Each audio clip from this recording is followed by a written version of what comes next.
kami dari kelompok 3 ingin mempresentasikan hasil produk kami, yaitu berupa smart book yang berjudul Pembelahan Meiosis.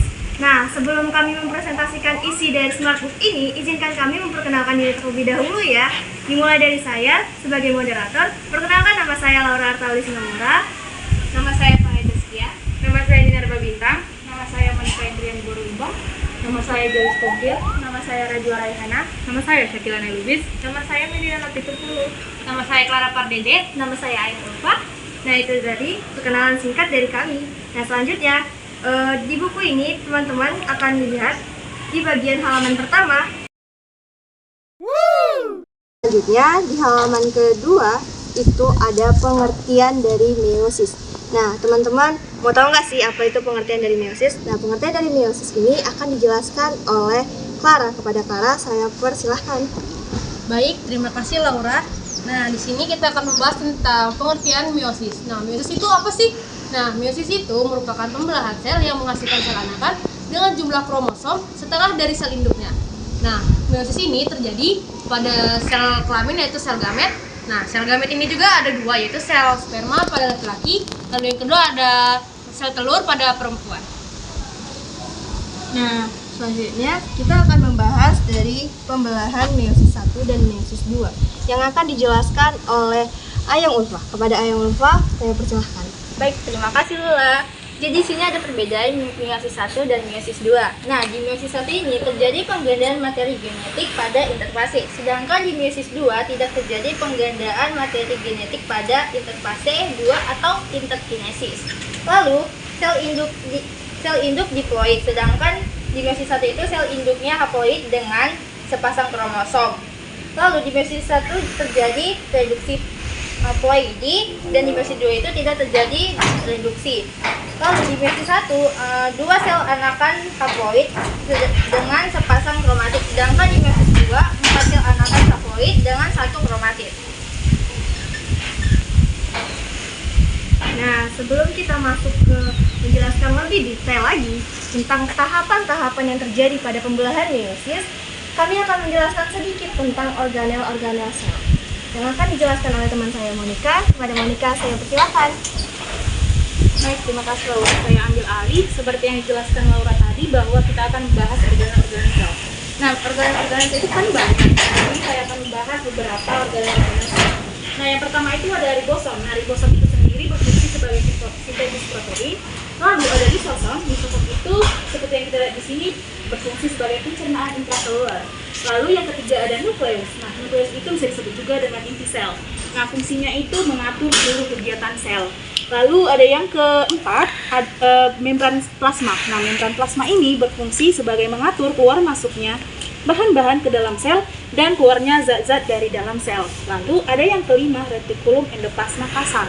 Nah, retikulum endoplasma kasar ini berfungsi sebagai tempat sintesis protein terjadi atau tempatnya ribosom itu terjadi. Lalu ada yang keenam, ada retikulum endoplasma halus. Nah, fungsinya ini sebagai tempat sintesis lipid atau juga disebut dengan lemak. Nah, lalu ada yang ketujuh, sentriol. Nah, fungsi sentriol ini berfungsi sebagai pembelahan sel dalam bentuk benang spindle dan membentuk silia dan flagella. Lalu ada yang kedelapan, yaitu mitokondria.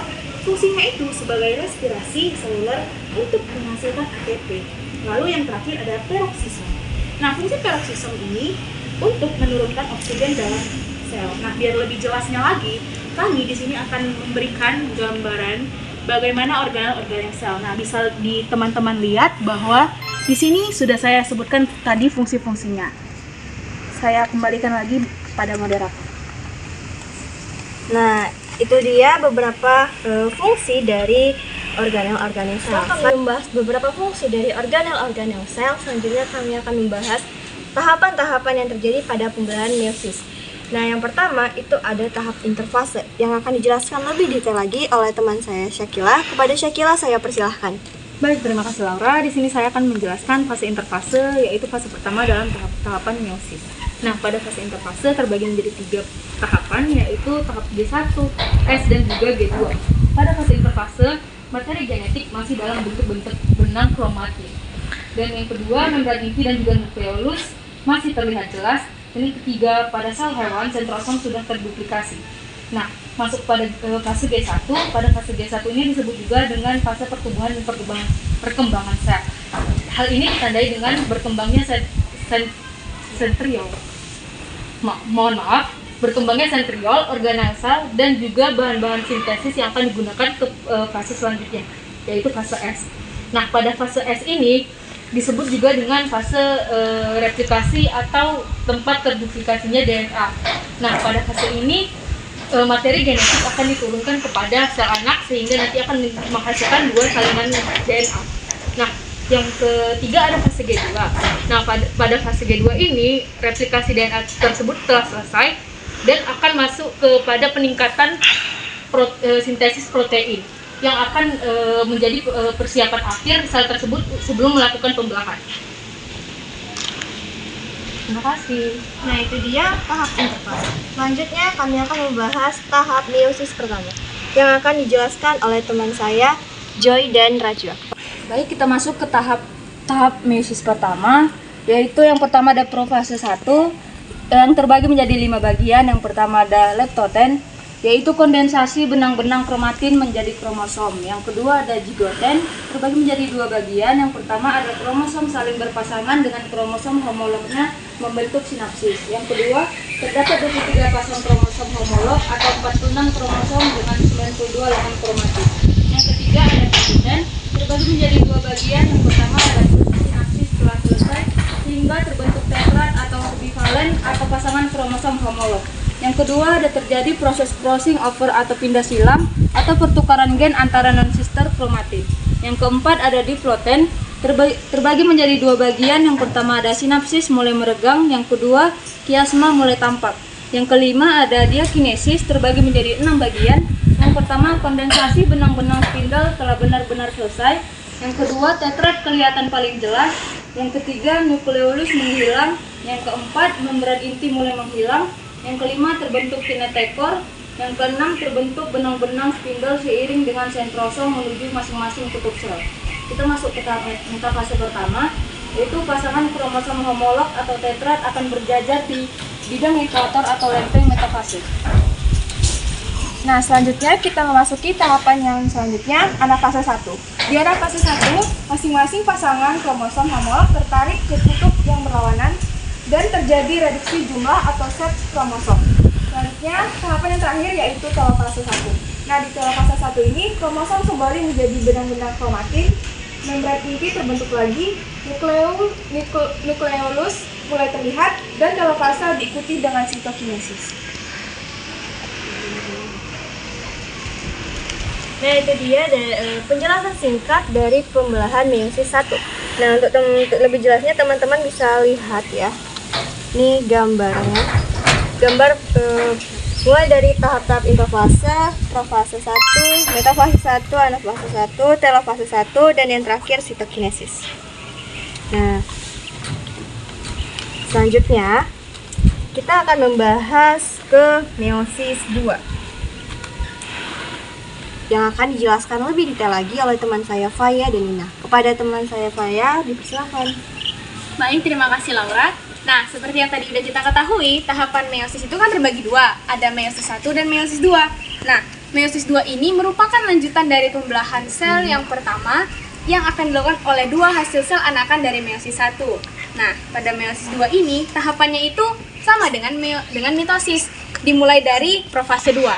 Pada tahapan profase 2 ini, bentuk-bentuk kromosom yang awalnya berbentuk kromatin yang berserakan akan memadat dan terkondensasi sehingga membentuk kromosom. Lalu kemudian nukleolus mulai menghilang, diikuti juga dengan membran nukleus yang akan ikut menghilang.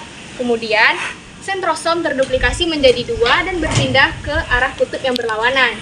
Masing-masing sentrosom akan mengeluarkan benang mikrotubul dan mengikat kromosom.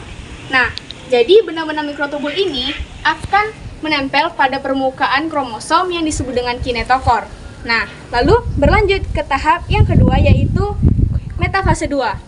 Nah, metafase 2 ini merupakan tahap di mana benang-benang spindle yang telah tersambung ke kinetokor pada permukaan kromosom akan memindahkan kromosom ke bagian tengah dari sel sehingga membuat kromosom terlihat paling jelas dan meletakkan kromosom pada bidang ekuator, yaitu sejajar pada bagian tengah sel. Nah, kemudian kita masuk tahap anafase 2, yaitu yang pertama, kromatis saudara terpisah dan masing-masing bergerak menuju sisi atau kutub yang berlawanan. Kemudian yang kedua, terjadi karyokinesis. Yang ketiga, sel mengalami pemanjangan ukuran. Yang keempat, di akhir fase, masing-masing kutub sel memiliki jumlah kromosom yang sama. Kemudian kita masuk ke tahap telofase 2. Yang pertama, kromosom diuraikan kembali menjadi benang-benang kromatin.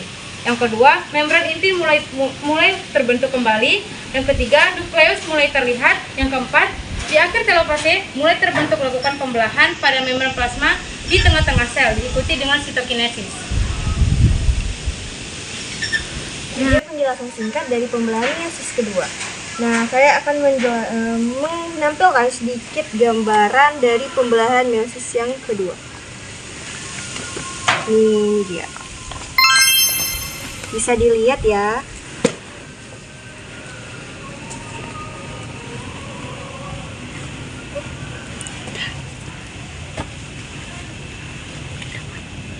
Nah, selanjutnya di bagian akhir ada soal evaluasi nih yang akan dijelaskan sendiri oleh saya dan Medina. Diawali dengan saya akan mengambil beberapa pertanyaan soal evaluasi ini yang saya ambil random aja ya. Nah, yang pertama itu ada mengapa pada meiosis terjadi 2 kali tahap pembelahan? Nah, selanjutnya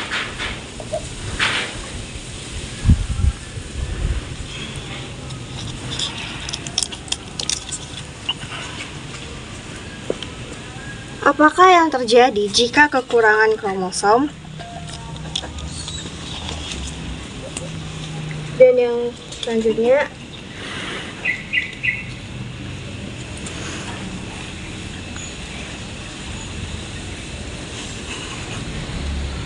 bagaimana sifat kromosom anakan dari meiosis yang kedua?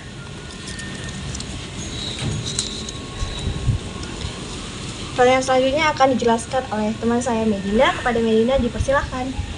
Saya akan mengambil beberapa pertanyaannya juga lagi.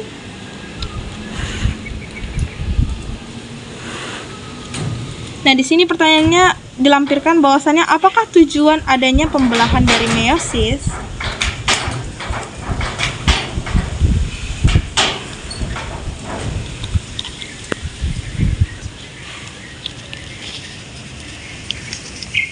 Ya, pertanyaan yang kedua. Jadi, apakah kalian sudah bisa menyebutkan perbedaan dari pembelahan meiosis pertama dengan meiosis kedua? Coba sebutkan. Nah, pertanyaan terakhir.